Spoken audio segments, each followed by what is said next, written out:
Hello everyone, ndabasuje kandi ndabifuriza ibihe byiza. Uyu munsi ngiye kubereka uko bari codinga screen ya machine. Ukerekana ibyo uri gukora kandi nta kamera ukoresheje, ahubwo ukoresheje software. Ntimugire ikibazo kuko natangira mbere uko ba downloadinga software ukoresha, uko bayinstalla ndetse nuko ushobora kubikora ukarikodinga screen. Rero ndabasaba gukora subscribe, share na like kugira ngo video zindi zizajya ziza mujye muhita muzibona. Uyu munsi rero ntatinze tugiye kureba software bita OBS. Hari software zitandukanye ariko nahisemo OBS kuko iri free. Kuko ikintu cya license ndetse na copyright nacyo tugomba kujya tugitekereza. Niyo mpamvu rero nabahitiyemo OBS. Nimucikwe rero muri video kugeza irangiye.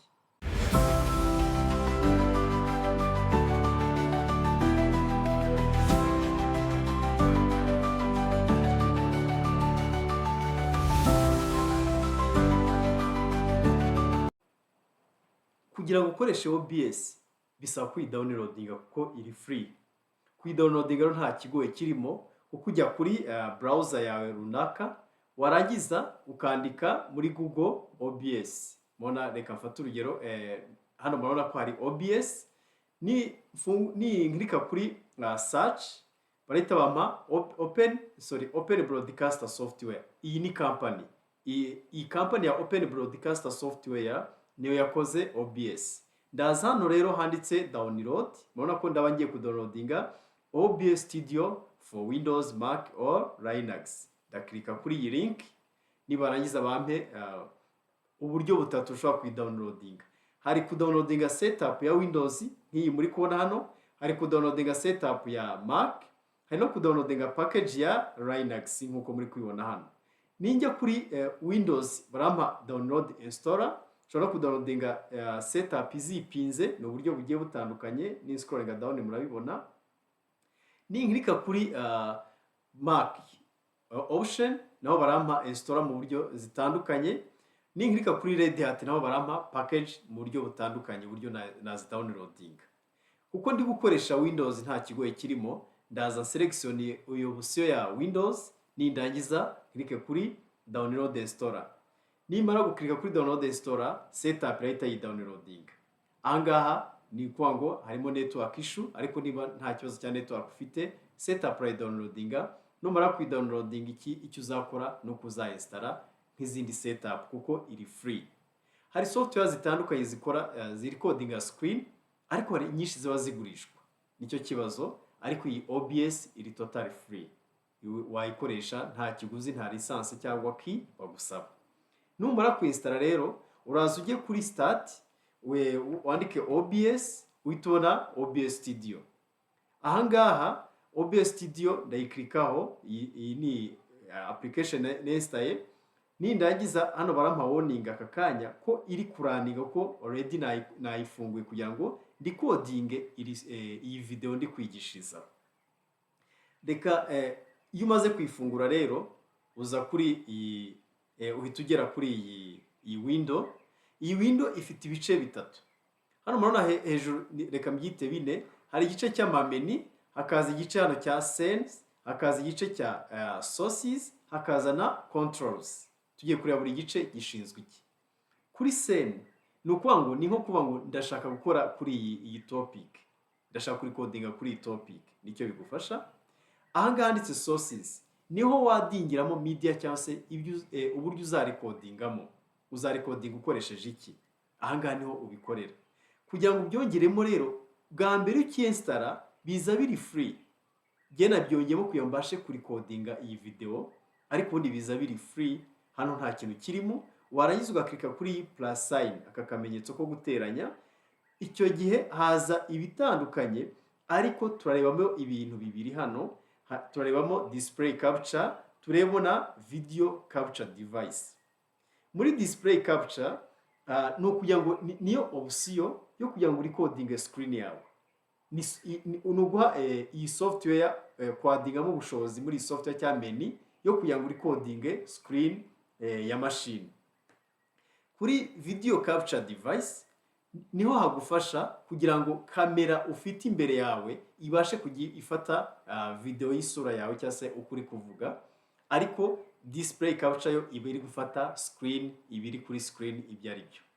Ahangaha rero iyo ukiritseho ushobora kuyirineminga iyo ubishaka, warangiza ugakirika kuri OK.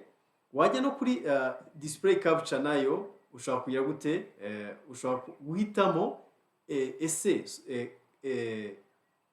kuri display capture ni screen, ariko kuri video display capture ntacyo uhinduraho, ahubwo video niho uhitamo ese kamera ukoresha ni iyihe.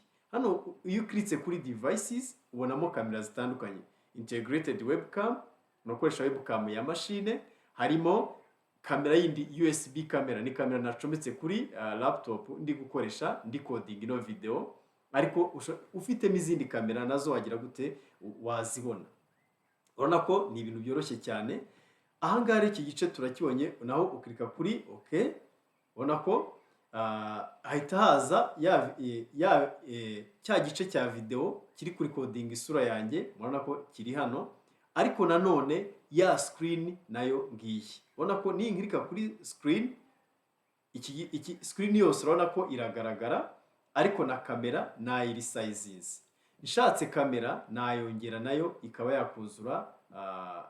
yakuzura muri window. Ahangaha murabona ko nshobora kuyongera, hano nshobora kuyongera. Ahangaha mba nshaka gufata ni nko gushaka coverlighting, sinerekane screen ahubwo nerekane amashusho y'ibyo ndi kuvuga, nimba nshaka kuvuga gusa, ariko nterekana screen ya machine. Urabona ko kamera ni kamera iri kugaragara gusa. Icyo gihe ni ukuvuga ngo nimba uri kuri coding nka kamera gutya, ntabwo screen izagaragara kuko wafashe kamera uyishyira hejuru ya screen. Ibyo biragaragara. Reka nongere nyadjusting nyigire ntoya, ya kamera nyigire ntoya, ndayizamura kugira mbone uburyo bwo kwa adjusting nta kigoye. Ufata pointer ya mouse ukayishyira hano kuri izi nguni, warangiza ugakirika nturekure, ukaminimiza, ukagabanya cyangwa se ukongera. Kugira ngo uyimuvinge nabwo urakirikaho nturekure, uyijyane aho ushaka. Ni uku nguku bigenda. Hano hari igice cya control. Iki gice cya control nta kigoranye kirimo, kuko icyo turebaho hari gustreaminga. Ushobora kustreaminga ukaba wakwigisha online, ushobora no kuba warecordinga. Hano habanditse start record, kuko ndi kuri recording hari stop. Hano hasi hari settings, niyo menu ndishaka kuvuga. Hano kuri settings ikintu cy'ingenzi ni ukureba ese iyi video izisavinga he. Hano ninjya kuri reka njye kuri output, ndajya kuri output. Output ni ukuvuga ngo usettinga output, ukavuga ngo ndashaka video za OBS ndi codinga zizajya muri location runaka. Icyo gihe ni ukuvuga ngo uraza ukabrowsinga ahangaha, ugahitamo folder wa create cyangwa se location wahisemo kuri machine yawe, aho video uri gukora zizajya zisavinga. Murabona ko OBS ntigoye. Icyo gihe rero byose iyo birangiye, nkuko nari mbabwiye, umaze gusettinga sources wazongeyeho aho kamera uri bukoreshe. Ariko nanone ahangaha nsubiye kuri settings, ndashaka kubereka kuri audio. Iyo ufite microphone hano kuri audio, murabona ndi gukoresha microphone, ndi gukoresha hano nizo nacometse, ni iziri external, ntabwo ari iza laptop. Ariko hano ushobora guhitamo nimba nshaka gukoresha iza laptop, nazo nazikoresha nta kibazo. Icyo gihe ushobora kuba udafite microphone ariko ufite laptop, wowe ushobora guhitamo default. Gishobora kuza igahita ifata iya laptop kuko nta yindi microphone ugize gute ufite. Ibyo ni iby'ingenzi ukoresha usetting, customizing iyo ugiye kugira kuri coding screen ya machine. Iyo birangiye rero usanga hano hari start recording, ugakirika kuri recording. Nimfungura hano screen, iyi screen ubu ngubu ni iri kugaragara, nta kindi kintu kiri kugaragara.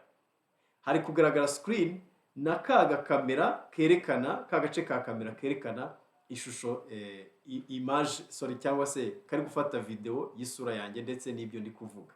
Ariko uku niko umuntu ari codinga screen akoresheje OBS. Mu ncamake wadingaho scene, wamara kwadingaho scene ukayita izina, sources zigahita ziza, ukajya kuri plus sign ukadingaho sources. Nabwiye ko uyu munsi tureba kuri display capture ndetse na video capture. Display ikaba iri codinga screen, video ikarikodinga ikarikodinga isura y'umuntu uri kwigisha. Utabishaka nanone ushobora kurikuraho video kugira ngo urikodinge screen gusa, abantu bakajya bumva ibyo uvuga ariko batabona isura yawe, nabyo birashoboka. Nkuko nanone ushobora kuba udakeneye kurikodinga screen ariko ukeneye kurikodinga isura yawe ndetse no kwigisha uvuga. Ibyo byose uhitamo, ushobora kubikoresha ari bibiri nkuko bimeze hano, cyangwa se ushobora no guhitamo kimwe ukaba aricyo ukoresha. Nkuko nemberetse rero kuri video uhitamo kamera uzakoresha iyo ariyo. Urakora double click, nurangiza uze hano handitse device, uselectione kamera uzakoresha iyo ariyo. Mubona ko ibi ni OBS itagoye. Iyo byose birangiye rero wamaze kurikodinga ibyo ushaka kurikodinga, uza hano ugaklika kuri stop recording. Klika kuri stop recording. Mubona ko nta kigoye kirimo, ni software nari nishatse kubigisha, kandi abasaba gukora subscribe, share ku buryo n'undi wese wifuza kuba yareba izi video wamufasha, ndetse ugakora na like, ukaba wanatanga comment, kuko comment zanyu nizo zitwubaka, nizo tugenderaho rwose kugira ngo tubashe kubaha ibifite ibifatika. Nukwanga rero tuzakomeza kwiga ama software atandukanye, kuko ndashaka no kubigisha software ikora umuziki. Hari benshi bashobora gukenera gukora video ariko nanone ugasanga arashaka gukora video music akeneye iragurishwa, kuko kugira ngo ubone music ukeneye ni ibintu bigoye. Icyo gihe ushobora gukoresha artificial intelligence, warangiza ukaba wa generating script, iyo script nayo ikabyara audio. Iyo audio y'uwo muziki ukaba ari wakoresha muri video yawe cyangwa se muri background.